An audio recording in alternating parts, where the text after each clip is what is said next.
O Senhor esteja convosco. Ele está no meio de nós. Proclamação do Evangelho de Jesus Cristo, segundo João.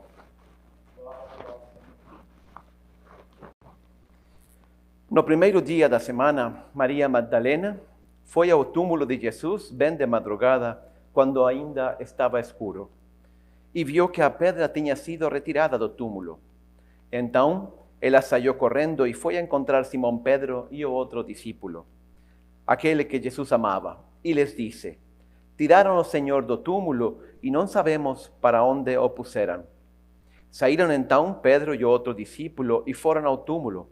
Os dois corriam juntos, mas o outro discípulo correu mais depressa que Pedro e chegou primeiro ao túmulo.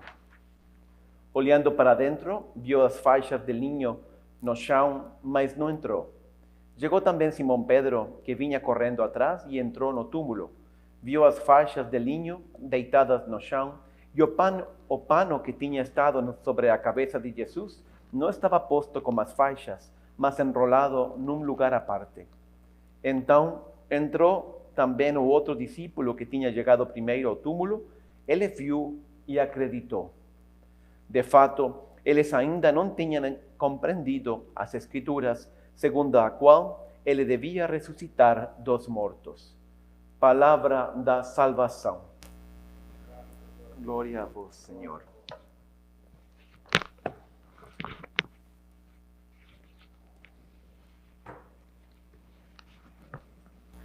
Então, hoje estamos aqui neste domingo de ressurreição. Temos concluído esse tríduo sacro, como dizia, e hoje escutávamos a São Paulo dizer a los Colossenses, en el capítulo 3, nós somos ressuscitados com Cristo, portanto, diz São Paulo, buscai as coisas de cima, não as da terra. Efetivamente, nós cristãos deveríamos ser homens e mulheres ressuscitados. Lembro muito um autor famoso que se chama C.S. Lewis. Ele foi autor das Crônicas de Nárnia. Vocês lembrarão aqueles livros, não, de crianças. Mas ele não era apenas um escritor de livros de fantasia. C.S. Lewis também foi um catedrático de Oxford. Ele converteu ao cristianismo. E tem uns livros muito interessantes sobre a fé católica. E aí ele dizia, em uma correspondência que escrevia com outro catedrático, de sobrenome Van Auken, ele dizia: olha, eu quando estava a ponto de converter, iba às igrejas, eu ficava fora das igrejas nos domingos e esperava as pessoas, os católicos, não, sair da missa pensando: olha, eles acreditam mesmo que Deus está presente na Eucaristia. Eles acreditam mesmo que Jesus ressuscitou e que Ele se encontra com cada um deles em cada Eucaristia, cada domingo. Então eu esperava ver, quando terminasse a missa, que se abririam as portas e eles sairiam com rostos de ressuscitados, felizes, com desejos enormes de levar a palavra de Jesus ao mundo inteiro. Mas em troca disso, se abriam as portas e saía um túmulo de um monte de gente falando do clima, do último partido de futebol, e parecia que não tinha acontecido nada. Realmente isso é assim. Nós cristãos esquecemos com frequência o que significa ser cristão. A imensa alegria de saber que Jesus caminhou diante de nós e conquistou o reino dos céus para nós. Isso muda tudo na nossa vida. Eu acho que o que nós poderíamos dizer hoje é que Cristo inaugurou um novo estilo de vida. Um cristão não deve ser alguém que vive como outras pessoas. Deveria notar-se a diferença, como dizia C.S. Lewis. Nós deveríamos ter um estilo de vida como Cristo. Aí, gostaria de citar as palavras de Pedro. Pedro, na primeira carta, ele dizia assim: porque para isto sois chamados, diz Pedro, pois Cristo padeceu por nós, deixando-nos o exemplo para que nós sigamos as suas pisadas. Ou seja, Ele padeceu por nós para dar-nos um exemplo de como devemos viver os cristãos. Com que paciência, com que humildade, mas também com que esperança e com que segurança e confiança no poder de Deus. Eu gostaria de explicar em poucas palavras em que consiste esse exemplo que Jesus nos deixou. Jesus passou durante este tríduo sacro, Sexta Santa, foi um dia de sofrimento. O dia em que Jesus foi entregue aos romanos, aos fariseus, aos romanos, foi crucificado, padeceu todas as humilhações, a flagelação, a coroação. Então, sexta foi o dia do sofrimento. Aí ele faleceu, morreu Cristo na cruz, às 3 da tarde aproximadamente, nessa sexta. Sábado, então, é o dia da confusão.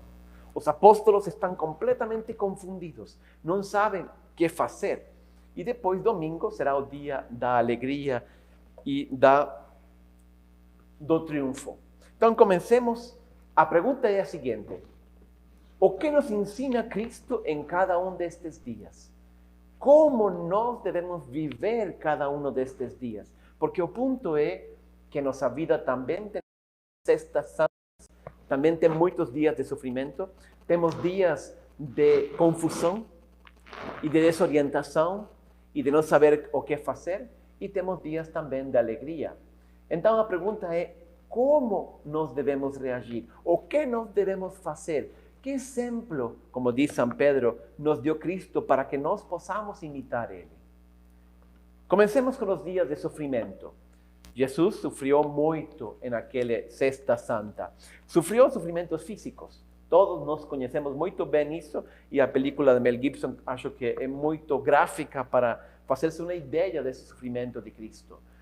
Sem dormir, sem comer, sem beber, jogado na prisão, batido, enfim. Depois, os suplícios romanos, a flagelação, a coroação de espinhas, carregar o madeiro da cruz, era a tradição entre os romanos que os próprios condenados carregassem, não, pelo menos o braço horizontal da cruz, essa era a tradição. Não sabemos se no caso de Jesus carregaram a cruz completa. É muito provável que não, que só carregara o braço horizontal. E levava esse letreiro, não, com o motivo da condena, atravessando toda a cidade.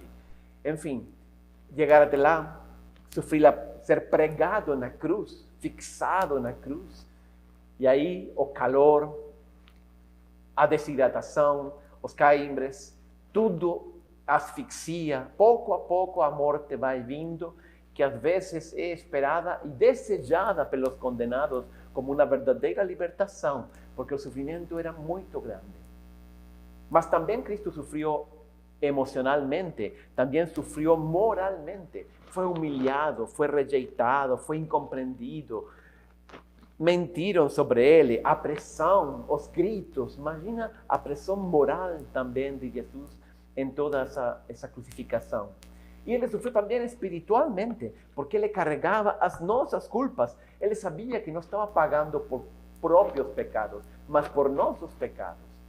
Você já experimentou alguma vez culpabilidade profunda por algo que nós fizemos errado? Nós padres, às vezes, temos essa experiência. Encontramos pessoas que lá atrás, talvez 20, 30 anos atrás, fizeram um aborto e ainda levam essa culpabilidade muito profunda. Ainda é capaz de tirar lágrimas dessa pessoa muitos anos depois. Agora, imagina a culpabilidade, levar sobre nossos próprios ombros a culpa de todos os pecados do mundo. É isso que Jesus carregava. Eu imagino uma imensa pirâmide invertida e todo o peso dela em um ponto descargando sobre os ombros de Jesus. Esse era, desde o ponto de vista espiritual, o sofrimento de Cristo. E o que Jesus fez? Jesus fez duas coisas. Em primeiro lugar, ele buscou os amigos. Eu acho muito bonito este texto do Evangelho do Jardim de Getsemane. Diz Mateus: então chegou Jesus com eles a um lugar chamado Getsemane e disse a seus discípulos: acertai-vos aqui enquanto vou orar. E levando consigo a Pedro e aos filhos de Zebedeu, ou seja, a Tiago e a João, começou a entristecer-se e a angustiar-se muito. Então lhes disse: a minha alma está cheia de tristeza, até a morte. Ficai aqui e velai comigo. O que nós fazemos quando estamos em momentos de sofrimento? Muitas vezes nós nos isolamos. Quer que eu te acompanhe, quer que eu te ajude, quer que eu te leve. Não, não, não, deixa sozinho. Eu faço sozinho, prefiro estar sozinho, sozinha. Jesus faz o contrário.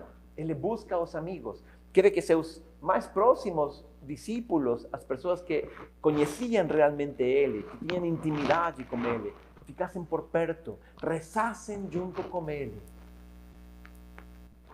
Também nós, no momento de provação e de dificuldade, temos que fazer isso. Ir e estar perto das pessoas que nós amamos e que nos amam, que nos conhecem. Mas, em segundo lugar, igualmente importante, Jesus ora a seu Pai. E ora com grande intensidade. Pede a Deus com todas as suas forças, de joelho, até suar sangue, que passe dele aquele cálice. Jesus faz, de fato, nessa oração, ele diz 3 coisas que, em certo sentido, são como um esquema que nós podemos aprender também quando vamos fazer oração. Jesus primeiro diz, Abba, Pai. Isto é muito belo. Ele não está falando com palavras meio esquisitas, rebuscadas. Não fala, oh poderosíssimo Yahvé, grande e eterno. Não, não, ele fala Abba. Abba significa como uma criança fala para seu pai. Papai. Ele fala do profundo do coração. Eu imagino como deve ter comovido isso, o coração de Deus. E ele diz, Abba, Pai, tudo te é possível. Essa é a primeira parte da oração de Jesus. Ele reconhece o poder de Deus. Ele lembra a Deus que Ele é Deus, que não existe nada acima dele, que Ele tudo pode. E aí ele faz seu pedido. Essa é a segunda parte do esquema de Jesus. Faz o seu pedido. Paz, afasta de mim este cálice. É lógico, ninguém quer sofrer. Nós não buscamos o sofrimento porque seja bom sofrer. Nós sofremos e aceitamos o sofrimento com paciência porque acreditamos que Deus pode tirar um bem de todo o mal, porque Deus pode ajudar-nos a crescer espiritualmente através das provações. Mas óbvio que nós não buscamos o sofrimento diretamente. Não somos masoquistas. E Jesus também pede, Pai, passa de mim este cálice. Eu não quero bebê-lo. Mas aí, e essa é a terceira parte de sua oração, ele faz também um ato de confiança em Deus. Mas não se faça a minha vontade, mas a tua. Ou seja, Senhor, eu sei que você é Deus, você é Pai, você me ama, você é todo-poderoso. Então, eu confio em ti. Por isso também, o autor da carta aos Hebreus, ele diz uma coisa muito bela de Jesus. Ele diz, nós não temos um sumo sacerdote que não possa compadecer-se de nossas fraquezas, porém, que como nós, em tudo foi tentado, mas sem pecado. Ele conhece desde dentro o que significa ser humano, o que significa o sofrimento, o que significa a solidão, o que significa a incompreensão, o que significa a rejeição. Ele sabe tudo porque ele viveu em primeira pessoa todo esse sofrimento. E o que ele faz? Ele faz isso. Busca seus amigos e ora. A intensidade do sofrimento, nós temos que corresponder com a intensidade de nossa oração.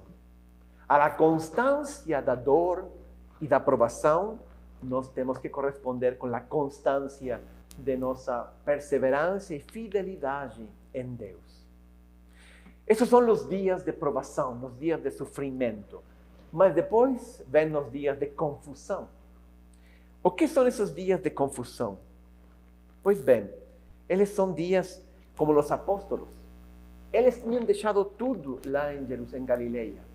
Tinham acreditado em Jesus, tinham seguido Ele, viram Jesus fazer milagres, multiplicar-se o pão nas mãos dele. Eles viram que Jesus calmava uma tempestade com apenas uma palavra. Eles viram ressuscitar mortos, levantar paralíticos, curar e limpar os leprosos. Eles escutaram de Jesus palavras divinas. Eles acreditavam que era Deus mesmo, o Messias enviado ao povo de Israel. E agora, esse Jesus estava morto. Estava esfriando na rigidez da morte. onde que ficou toda a nossa esperança? Onde ficaram todos os nossos planos? O que nós fazemos agora? Imagina os apóstolos se perguntando. Jesus podia ter ficado com eles, talvez eles se perguntavam, se ele era o Messias, podia ter ficado conosco pregando muitos anos. Poderia ter escrito um livro, como fizeram os profetas. Poderia ter fundado uma escola, como faziam os rabinos. Poderia ter deixado pelo menos umas tábuas da lei, como Moisés. Nada. Jesus tinha partido, Jesus tinha morto, e não como um grande personagem, mas como um delinquente. Esse era um dia de confusão para eles. Eles pensavam, Jesus agora, já mataram Jesus, os rabinos, os romanos, agora vem por nós. Nós deixamos tudo e agora o que fazemos? Muitas vezes nós experimentamos também esse tipo de situações. Não sabemos o que fazer. Acabo de ter uma falência, acabo de ser despedido de um trabalho, e agora o que eu faço? Busco outro trabalho, começo outra empresa? Eu não sei o que fazer, e às vezes não temos outra coisa que ir e sentar na igreja e orar. Não sabemos, estamos confundidos. Me acaba de deixar a minha esposa, meu esposo. E agora? Ainda tenho que seguir esperando que isso vá a se restaurar? Ou busco um outro relacionamento? Ou fico sozinha, sozinho? Gente, são momentos de sofrimento. Tenho um diagnóstico médico. Eu que tinha tantos planos. E agora? Com esse diagnóstico médico, uma doença crônica, uma doença talvez que não tem cura. E agora? Sinto medo, sinto confusão, sinto desorientação. O que fez Jesus? O que fez Jesus em toda essa situação? Ele fez duas coisas também. A primeira, pediu aos apóstolos não abandonar ele, ser fiéis. Essa é a primeira coisa, ser fiéis a Deus. E a segunda, confiar nas promessas de Deus. Quando Jesus foi preso no jardim de Getsemane, o Evangelho diz que então todos os discípulos, deixando Jesus, fugiram. Eles fugiram, abandonaram Jesus, todos, sem exceção. Quantos de nós, quando passamos por esses dias de confusão, também renegamos de Deus, renegamos da fé?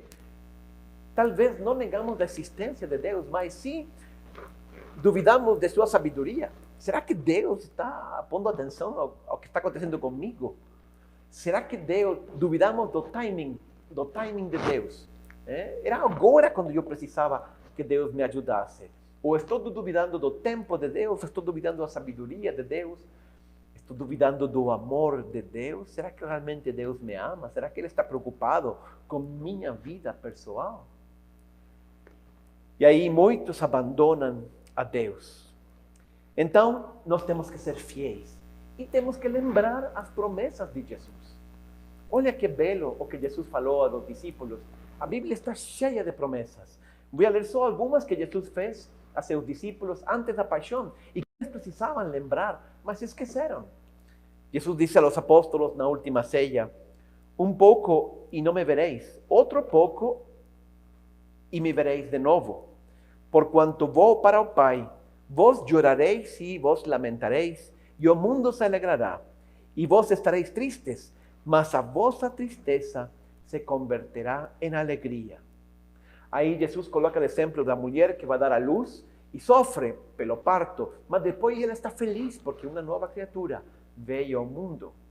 E termina Jesus dizendo: assim também vós, agora, na verdade, tendes tristeza, mas outra vez vos verei, e o vosso coração se alegrará, e a vossa alegria ninguém vos la tirará. Gostaria de destacar essas últimas palavras. Quando Jesus volte, e Ele prometeu voltar, Ele prometeu que Ele estaria de novo conosco, Ele prometeu que veria em nossa ajuda, Ele nos dará uma alegria que ninguém ou nada poderá tirar. Então, nesse momento de confusão, nós não devemos tomar decisões, devemos ser fiéis, não tomar decisões que mudem toda a nossa vida. Temos que ser fiéis e temos que esperar e confiar nas promessas de Deus. Mas depois, também, sempre chegam os dias de alegria. Porque así es. Tengo aquí un otro texto sobre las promesas de Deus, esta vez do profeta Isaías. Voy a leerlo porque es muy bello escuchar. La Biblia está llena de promesas de Deus. Alguien dice que tiene más de 7.000 promesas de Deus. No profeta Isaías, Deus dice: cuando pasares pelas aguas, estaré contigo. Y cuando pelos ríos, eles não te submergirán. Cuando pasares pelo fogo, não te quemarás, nema llama arderá en ti. Porque eu, o Senhor teu Deus, eu sou o Senhor teu Deus, o Santo de Israel, o teu Salvador. Jesus não nos abandona, Deus não nos abandona. Ele mesmo, outra profecia, outra promessa de Deus, o profeta Jeremias, diz assim: mesmo que uma mãe pudesse esquecer de seu filho, de seu próprio seio, eu não te olvidarei, não te esquecerei, Israel. E então chegam os dias de alegria. Aí Jesus apareceu às mulheres, Jesus apareceu aos apóstolos, Jesus apareceu uma vez a mais de 500 discípulos juntos. ¿Para quê? Para vengar-se? Para jogar na face deles que tinham lhe abandonado? Não. Para mostrar suas llagas, suas feridas e confirmar que ele tinha ressuscitado. Ele, primeiro, confirmou com isso a sua identidade. Com a ressurreição, Jesus demonstrou que ele era o Messias, que ele era Deus. Em segundo lugar, Jesus demonstrou a existência de uma vida depois da morte. Nós não sabíamos isso no passado, não podíamos estar seguros, ninguém tinha voltado da morte para dar-nos uma mensagem, mas agora Jesus sim, ele voltou. Hoje, aí em Jerusalém, está o túmulo vazio, e esse é o testemunho de que existe uma vida depois da morte. E por isso nós não temos medo. Os apóstolos, depois daquela experiência, foi tão profunda e tão revolucionadora na sua vida, que eles, que eram homens inseguros, sem formação, mortos de medo pelos judeus, pelos romanos, por tudo, de pronto saíram à luz, enfrentaram os chefes dos sacerdotes, reis e governadores, e foram até o fim do mundo para levar a palavra de Jesus. Eles realmente encontraram um grande propósito na vida. E quem tem um grande propósito, tem também um grande poder para vencer qualquer dificuldade. Isso foi que Jesus nos deixou. Quando Ele ressuscita, Ele nos mostra que a vida tem um sentido. E quando nós temos um sentido, quando nós temos um propósito, então temos um grande poder para vencer qualquer coisa. Podemos ir à frente mesmo passando por dificuldades, mesmo tendo que sofrer, porque sabemos que tudo isso terá uma recompensa. E esse propósito que Jesus nos deixou não é apenas um propósito para esta vida, é sim também para esta vida. Jesus mandou os discípulos dizendo: ide ao mundo inteiro e pregai o evangelho, mas sobretudo é um propósito que transcende a morte e nos leva e nos lança até a vida eterna. Temos que lembrar sempre, com esta ressurreição de Jesus, que quem está no controle é Deus. Não são as circunstâncias, não é um destino fatal, não são os maus, as pessoas que com sua liberdade podem fazer dano em nossa vida. Quem está no controle é Deus. E Deus tem a última palavra, e a ressurreição tem a última palavra, ou seja, o amor e a vida. Não importa que situação você esteja passando, lembre-se, nos dias de alegria, nós temos que lembrar o poder da ressurreição de Cristo. Se Jesus, diz São Paulo, se Deus ressuscitou a Jesus dentre os mortos, o mesmo Espírito, capítulo 5 da carta aos Romanos, o mesmo Espírito que ressuscitou a Jesus dentre os mortos, ressuscitará também nossos corpos mortais.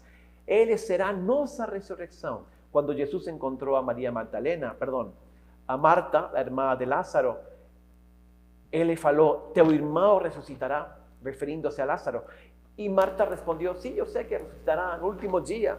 É como uma ideia, como algo intelectual, como uma coisa, sim, que está escrito aí nas Escrituras, mas que não toca a minha vida pessoal. Jesus olha aos olhos dela e diz: eu sou a ressurreição e a vida. Você acredita nisso? E nos dias de alegria e nos dias de triunfo nós temos que lembrar isso. Jesus, o poder da ressurreição de Cristo. São Paulo diz, depois de ter se convertido na carta aos Filipenses, ele diz: eu daria qualquer coisa, todo o que eu tenho, com tal de conhecer a Cristo e o poder de sua ressurreição. con la resurrección de Cristo fue libertado el mayor poder que existe en todo universo, o Big Bang, en nada comparado con el poder de la resurrección. Un jeito tal vez de entender ese significado de la resurrección de Cristo sería compararlo con el día de la Segunda Guerra Mundial.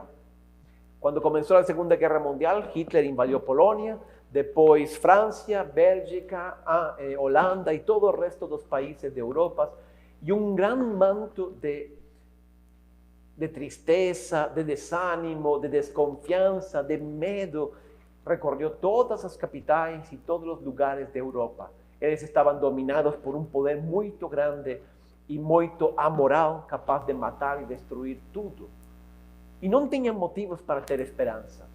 Mas un día, los aliados desembarcaron en Normandía, y ese día fue un día muy duro, fue una batalla durísima. Mas aquella noche, los aliados tenían conquistado una playa en Normandía. Era el día D. ¿Significa eso que Europa ya estaba libertada? No. Mas a noticia corrió por todos lados.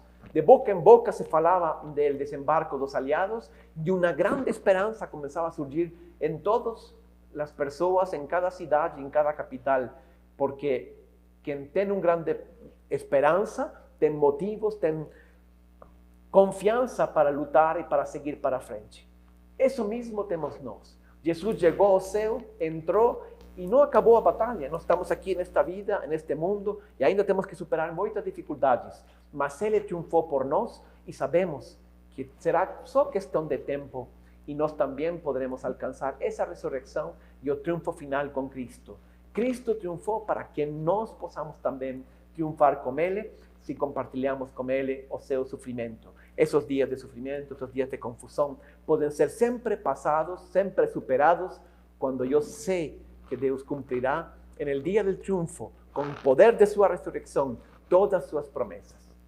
Entonces, vamos a pedir a Dios en este día de la resurrección de Cristo, que nos enseñe a tener esa confianza y a confiar en el poder de la resurrección de Cristo, que el mayor poder que está a nuestra disposición es el poder de Dios, que nos coloca porque nos ama. Y si nós temos que pasar por provações e dificuldades, não desanimamos, não confiamos, não desconfiamos, porque sabemos que al final Cristo triunfará. Eu gostaria de terminar com umas palavras de Paulo aos Efésios, que ele dizia: que o Deus de nosso Senhor Jesus Cristo, o Pai da glória, vos dê espírito de sabedoria, para que saibais qual seja a esperança de sua vocação, quais as riquezas da glória e qual a sobreexcelente grandeza do seu poder sobre nós, manifestada em Cristo, ressuscitando dentre os mortos e pondo a sua direita nos céus. Que Deus nos conceda conhecer qual seja a sobreexcelente grandeza do poder da ressurreição de Cristo. Que assim seja.